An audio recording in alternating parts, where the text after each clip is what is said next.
भारत माता की। मंच पर उपस्थित हरियाणा के लोकप्रिय मुख्यमंत्री श्रीमान मनोहर लाल जी,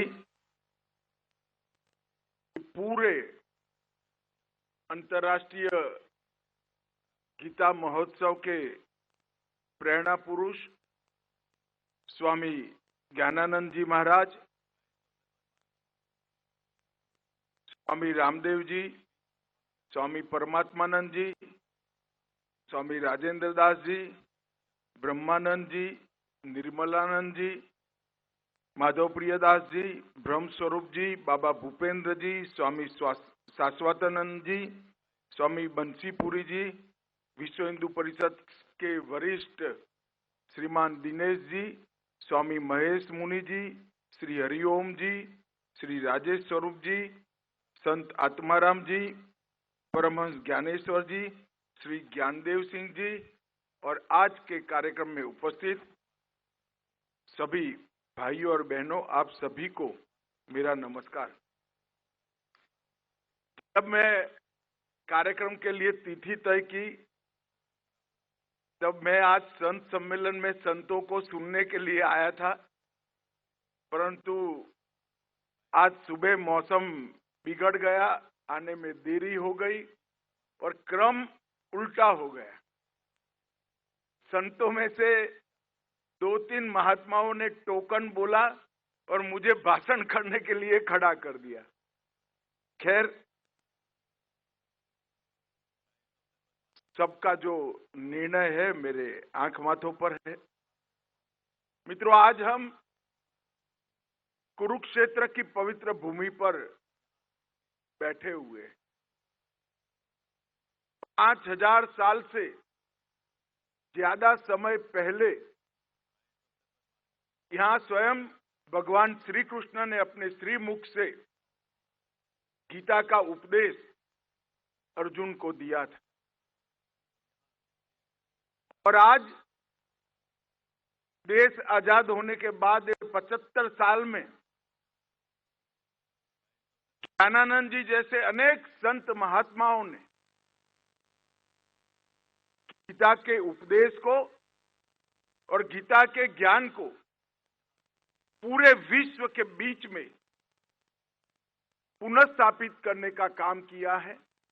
मैं कई लोगों को मिला हूं, दुनिया भर के कई विद्वानों को मिला हूं। सब ये मानते हैं कि व्यक्ति के जीवन की, अगर कोई देश है तो इसके समाज जीवन की और पूरे विश्व की सभी समस्याओं का समाधान गीता के उपदेश में समाहित है। इसके बाहर जाने की जरूरत नहीं। कुछ विद्वान लोगों ने, कुछ रक्षा क्षेत्र से जुड़े हुए लोगों ने यह भी कहा कि अगर गीता का उपदेश, गीता का ज्ञान हर जगह पे हम फैलाने में सफल हो, इसकी स्वीकृति हो, तो विश्व में कभी युद्ध नहीं हो सकता।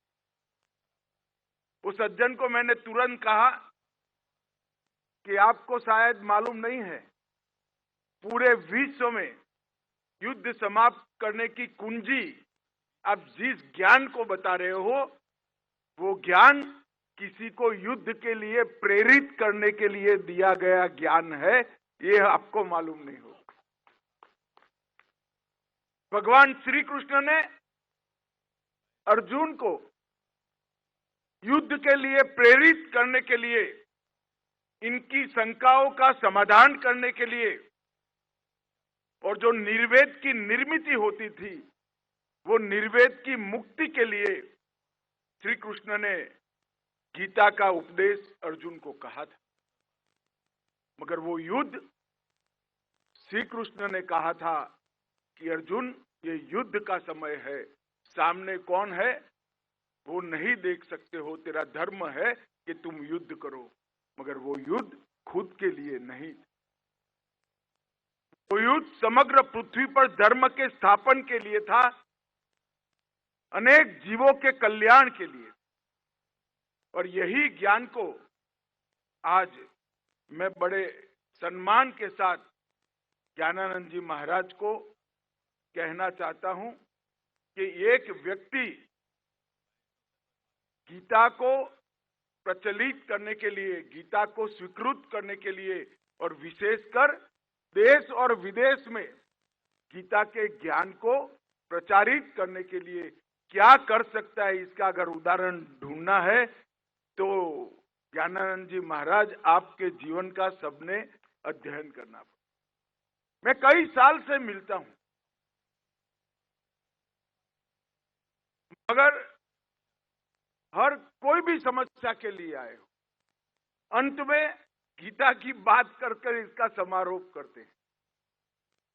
आपने गीता के प्रचार को, प्रसार को, गीता के ज्ञान की स्वीकृति को और कुल मिलाकर इसके माध्यम से सनातन धर्म को बढ़ावा देने के लिए जो किया है, इसके लिए मैं हमेशा कहना चाहूंगा कि एक अच्छी बात को हाथ में पकड़कर कोई अगर पूरा जीवन लगा देता है तो ये बात को संसार की सबसे ऊंची जगह पे पहुंचाना संभव है। ये इसका उदाहरण है। आज 2014 से मोदी जी का नेतृत्व में यहां देश में सरकार चल रही है। जैसे मनोहर जी ने बताया, मोदी जी ने ही 2014 में इसी गीता महोत्सव में भावना रखी थी कि इसका अंतर्राष्ट्रीय स्वरूप होना। मैं मनोहर लाल जी को बहुत बहुत साधुवाद देना चाहता हूं कि वो 15 में मुख्यमंत्री बने और 16 से गीता महोत्सव को अंतर्राष्ट्रीय गीता महोत्सव करने का काम किया। और आज असम भी आज के महोत्सव का हिस्सेदार है और श्रीलंका भी आज के महोत्सव का हिस्सेदार है। देश के हर हिस्से में गीता का संदेश पहुंचना चाहिए, दुनिया के हर कोने में गीता का संदेश पहुंचे। और इसलिए ये गीता महोत्सव 2016 से अंतर्राष्ट्रीय स्तर पर मनाने की शुरुआत हुई और ये 7 साल के अंदर इसके सभी उद्देश्यों की सफलता के प्रति ये गीता महोत्सव जा रहा है।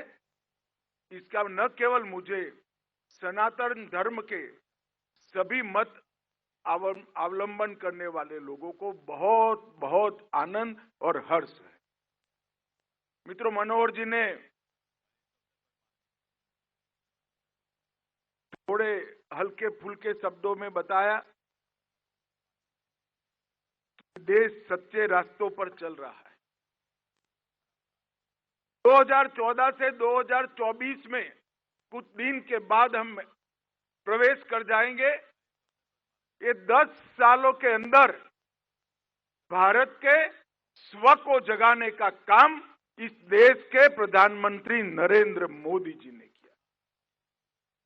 जब भारतीय जनता पार्टी घोषणा पत्र रखती थी, तब भारतीय जनता पार्टी की मान्यता है कि इस देश की महान संस्कृति को हमेशा आगे बढ़ाना चाहिए और ये महान संस्कृति से मार्गदर्शन लेकर ही ये देश की नीतियों का निर्धारण होना चाहिए। देश के कानून, देश की नीतियां भारत की भूमि की सुगंध वाले होने चाहिए और इसके लिए भारतीय जनता पार्टी ने कई लक्ष्य रखे थे। हमारे चुनावी घोषणा पत्र में हम रखते थे कि एकता और अखंडता का अगर मूर्त स्वरूप जमीन पर लाना है, भूमि पर लाना है, तो धारा 370 समाप्त हो जानी चाहिए और कश्मीर का हमेशा के लिए भारत के साथ जुड़ा होना। अगर धार्मिक और सांस्कृतिक पुनर्जागरण की शुरुआत करनी चाहिए तो प्रतीकात्मक रूप से श्री राम जन्मभूमि मंदिर का निर्माण होना चाहिए और ये देश को 7 अक्षर पंथ निरपेक्ष बनाना है तो ट्रिपल तलाक जैसे कानून जो धर्म विशेष के लिए बने हैं उसको समाप्त कर दे। और मोदी जी ने ये 10 साल के अंदर राम मंदिर बनने की शुरुआत भी हो गई और 22 जनवरी को रामलला अपने निज घर के अंदर प्रस्थापित भी हो जाए। धारा 370 समाप्त हो चुकी है।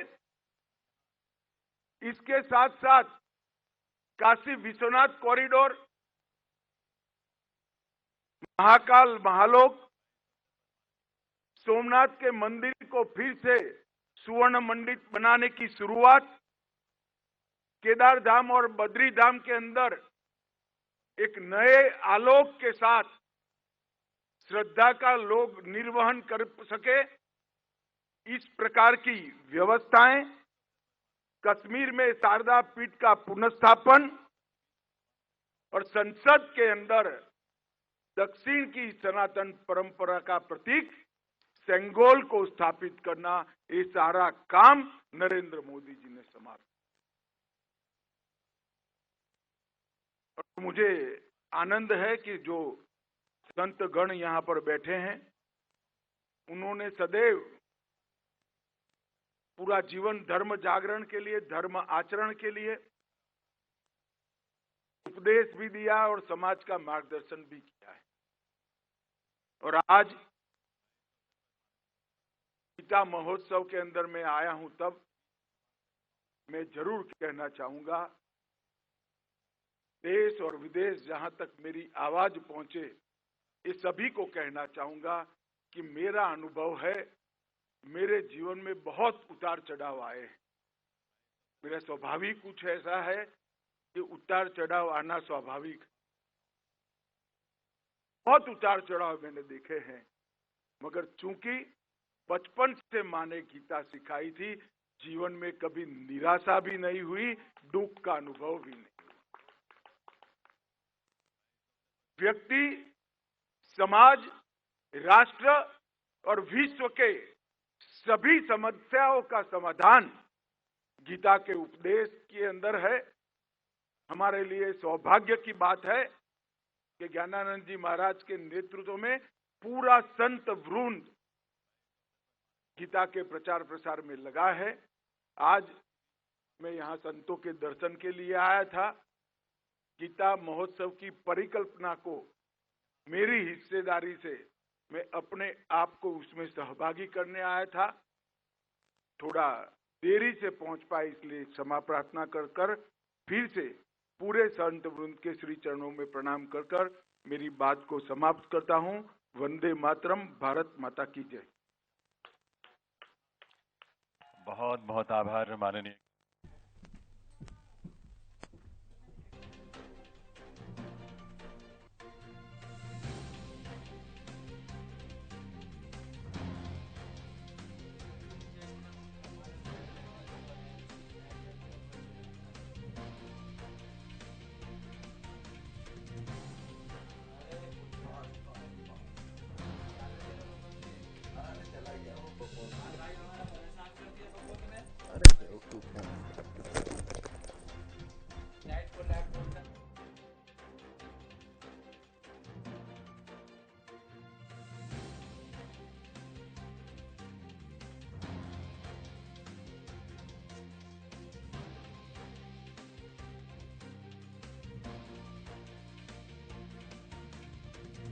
गृहमंत्री अमित शाह आज हरियाणा पहुंचे हैं, कुरुक्षेत्र में मौजूद हैं और इनकी ओर से कहा गया कि सभी समस्याओं का समाधान गीता के उपदेश में है।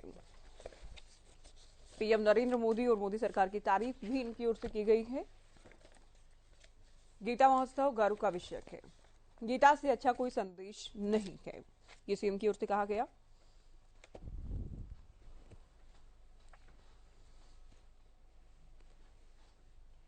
तो बड़ी खबर आपको बता दें, गृह मंत्री अमित शाह पहुंचे हैं। गीता जयंती महोत्सव का आप जानते हैं हर साल आयोजन किया जाता है और जब से हरियाणा में मनोहर सरकार बनी है इसे और भी भव्य स्तर पर मनाया जा रहा है। आज अमित शाह पहुंचे, इससे पहले कल यानी गुरुवार की हम बात करें जेपी नड्डा पहुंचे थे। आज सीएम की ओर से संबोधित किया गया कार्यक्रम को, उसके बाद अमित शाह भी संबोधित कर रहे थे। सीधे आपने सुना गृहमंत्री अमित शाह की ओर से हरियाणा के सीएम मनोहर लाल की तारीफ की गई है। तो सीएम मनोहर लाल की तारीफ गृहमंत्री अमित शाह की ओर से की गई।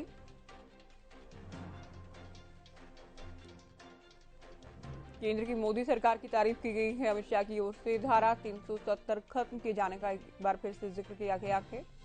केंद्र सरकार ने जो भी वादे किए थे सत्ता में आने से पहले, उन तमाम वादों को पूरा किया गया है। तो मंच से ये तस्वीर आप देख रहे हैं कुरुक्षेत्र की। गृहमंत्री अमित शाह पहुंचे हैं, साथ में सीएम मनोहर लाल मौजूद हैं।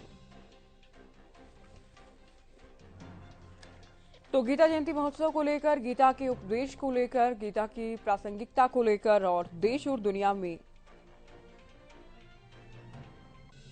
गीता से जुड़े अलग अलग कार्यक्रमों और संदेश को लेकर बात की गई है। सीएम की ओर से, गृहमंत्री अमित शाह की ओर से केंद्र सरकार के कामकाज की भी तारीफ की गई है। गीता के उपदेश का जिक्र किया गया है। पीएम नरेंद्र मोदी के नेतृत्व में केंद्र सरकार कैसे जनहित के कार्य कर रही है, इस बात की भी तारीफ अमित शाह की ओर से की गई है। हरियाणा के सीएम मनोहर लाल की भी तारीफ अमित शाह ने की है।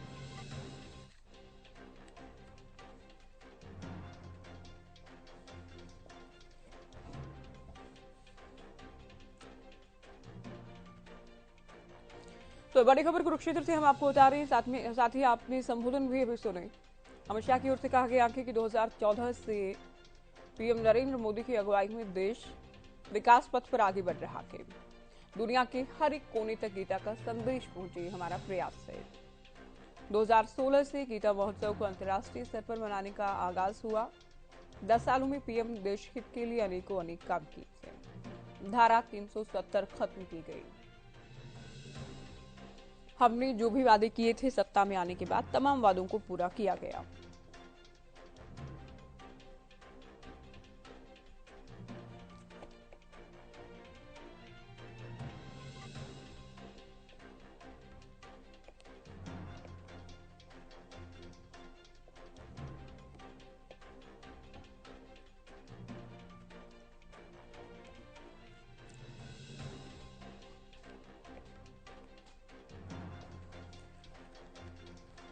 तो बड़ी खबर आपको बता दें, गीता जयंती महोत्सव में पहुंचे गृहमंत्री अमित शाह। कार्यक्रम को संबोधित किया गया। सीएम ने उनसे पहले कार्यक्रम को संबोधित किया और गीता के महत्व को लेकर दोनों ने ही बात की है।